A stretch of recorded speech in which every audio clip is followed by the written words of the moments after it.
Hi guys, welcome back to my channel. My name is Chinelo and I'm an international student studying MSc Occupational Therapy in the UK. If you're new here, thank you for stopping by. Please don't make it your last. And if you're a returning subscriber, hi guys, thank you for always coming back. This means a lot to me. On today's video, I'm going to be sharing the part-time jobs that I've done since I got into the UK, the ones that I'm still doing and the ones that I've stopped doing.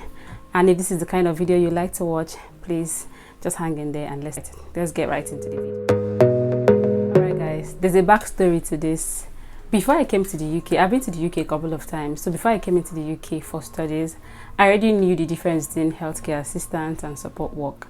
And I knew that I wanted to apply to care jobs because I did not want any other kind of job. I didn't want to do retail or factory. I knew that care would give me time for my school, and I also wanted to do basically night shifts. I don't know why. So when I came in, I already had an idea of the difference between support work and care assistant, healthcare assistant. My sister already gave me the rundown. So when I came in, I started applying fully for support work. I did apply to a few not care homes, but I was not really interested in care homes. And after a few applications, about 12 applications, I got an interview with one. This is the official first job that I got. And some people are lucky, you get support work first. Some people are not lucky, they get healthcare assistants. It just depends on what you're applying to. But I was lucky enough. So the first one I did was support work. I got day shift first because they didn't have night shift. And also, when I was trying to apply, I didn't want to apply to agencies. Like I said, I already had an idea of these things. I didn't want to apply to agencies because you know how agency, when you don't have an experience in the UK, agencies will just throw you into the deep. They expect that you already know it, and some of them would ask you for 3 months UK experience. So I didn't apply to agencies. I was looking for companies, and some agencies, they're far away. They'll be sending you to far places. I'm like, no, I wanted a company where I stayed. They knew I was a student and I was going to do part-time, and I signed a 20 hours contract with them. Before I got the night shift, I was doing day shift, but I didn't like it because when I applied, I said I wanted to do night shift, but they said they didn't have night shift at that time, so I was doing day. So it was very somehow because I was going to school Monday, Tuesday, Wednesday, and then Fridays. So I only had Thursdays as off day, so they'll give me shift from Wednesday evening after I come back from school, and then I'll do sleeping, and then from there I'll do Thursday. So it was very scattered. I just wanted to be doing 2 nights a week. So yeah, I got another one. It was still support. I applied to both of them at the same time, but the other one came first. When you start applying for, you're going to do trainings and a few other things. So by the time I was done with the paperwork for this other job, when it came out, I now switched and went to this other job. Because it was already contracted hours, they were giving me 2 nights every week. 2 nights every week. Every week they'll show up. This is why I said I preferred companies to agencies. The only difference is that agencies might pay higher, but just that sometimes it's not stable. This week they're giving you 10 hours. Next week they're like, oh, we have 3 hours. It's just everywhere, and that's not what you want when you just come in. But some people, they've just been doing agencies since they've been in the country, and it's been working for them. So yeah, just do it. What is this support work? Support work, I define it as soft work. It's basically encouraging people to live like their life to the full independence. Some of these people, they need prompting, especially if you're working. Mine was learning disability. So you can be a support worker in mental health care setting, learning disability, physical disability, just a whole range. They're very independent. So here they're very independent. Your role is to encourage them, is to prompt them, because some of them, if you don't prompt them or encourage them, they won't do what they're supposed to do. So you're there, they're very independent. You're not doing personal care, sometimes you're not doing feeding because they can't feed themselves.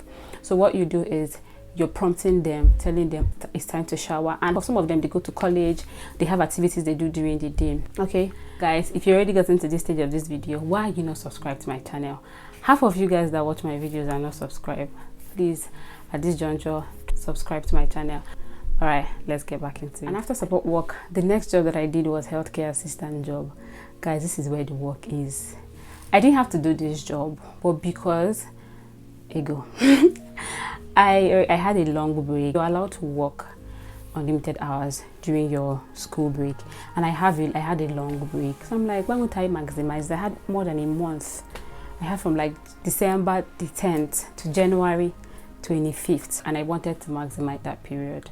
Then I had to sign up with an agency. I already had the 3 months UK experience they needed. It didn't take long. I did the e-learning and then I got it. And guys, this one, I think there was a public holiday before, so the money that really triggered me, they were paying £23 an hour. I'm like, no matter what it is, I'm going to go and do it. So I told my friend, because I was really scared, I told my friend, and he's like, they must break. They will break. No matter, even if you work, they will still break, and then you go home. So yeah, that was my ginger. And the good thing is, the agency, the care homes they covered was very close to the house. It was like 10 minutes walk. So I'm like, but there's no point. I don't have to travel far. I don't have any excuse. I just have to go and do this job. All right, so what is healthcare assistant? Healthcare assistant, the role is mostly done in care homes, nursing home, residential home. And the job description is basically you carry out personal care. The way it's sounding personal care, you think it's something very posh, guys. You do personal care, you do feeding, you help them. They're elderly people, they have underlying health issues. Example, dementia, stroke, just different things here and there. They're really not independent. So that's why it's very hands-on. Some of them are independent, but a lot of them are dependent. Speaking of personal care is because a lot of them are incontinence, meaning they don't know when it's time to pee, they don't know when it's time to poo, so they wear pampers, we call it pad. So they wear pad, and that pad you're going to have to change them. You change the pad, that's personal care. In the morning you're going to give them a wash. Some of them, they don't really feed well, so you're going to be able to help them feed. You're going to help them feed them, take care of them. Guys, on the first night I almost ran away. Honestly, if you've done healthcare assistant job, you know how the name is sounding posh, healthcare assistant. I almost ran away. Maybe I put my head in that care home. I just kept on telling myself there's dignity in labor. Guys, you're going to pack poo, but as you're packing that poo, you're going to pack it with dignity. Once you're done with your shift in the morning, you will just go home and you forget anything that happened there. You forget what you need when they pay you your money. And I can still be when you see your money, you forget about what even happened. Agencies, they pay weekly. Once the money drop in your account, my God, you're going to forget whatever happened. So yeah, that's what I was doing. And if I can say, I really cashed out. When I picked that shift, I said I was going to just do one. But me, like, I have A1.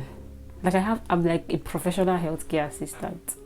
So that's what I did it throughout the Christmas break. So why I really even wanted to do that agency, because it's something I always say, you don't work smart, you don't work hard in this country, you work smart. And they were paying really high. To be honest, I didn't think it was a problem, because once you keep doing it and doing it and doing it, you get used to it. But I've seen people that say, oh, they will not do healthcare assistant. But I tell you, 90%, okay, let me not say 90%, 70% of international students here in the UK, that's what they do.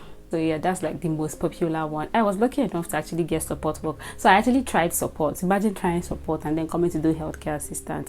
That's like a big jump. But what people do mostly is they do healthcare assistant then before they do support. But I started with support before doing healthcare assistant. The third one that I did and what I'm doing now is occupational therapist assistant. So yeah, when I did my placement, my first placement, towards the completion, like when I had like 2 weeks to complete, one of the guys, like OT band 4, he was leaving. And then my PE, my practice educator, they're like, oh, Chinelo, are you up for this? Do you think you can do this? We need like an occupational therapist assistant, and they'll still get someone with NHSP. Are you happy even though you're a student? And I'm like, sure, how do I join? Tell me, what am I supposed to do?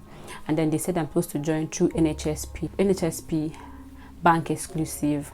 Bank exclusive meaning like you're already known to a particular trust. So this one, the application is not even stressful because you're already known to a particular trust. When you do your application, you put in your manager's name and then they send it to your manager. Your manager will not authorize it. And then that's it. You just do their e-learnings. And because I already just did placement, I had already done almost all the e-learnings. I had like 20 e-learnings to do. I already did like 17. I did like 13. I had only 7 to do. So you just send them the proof of the e-learning. So they now took it out for me and told me to complete the other 7 that I have not done. So yeah, and why I really like this job is because it's my field. So I'm gaining experience in my field. So it's basically doing OT work, the work I'm going to do when I graduate. But now I'm being supervised, and the rule is, this one is like band 2, band 4, because I'm not yet qualified. So I'm doing as an occupational therapist assistant. All right, and then you're being supervised, you're working with the team. So yeah, guys, this is it. And I would like options of the kind of videos you'd like to see in my upcoming videos. Do let me know and put it down in the comment below, and come true. Thank you so much guys for watching this video, and I hope to see you in my next one.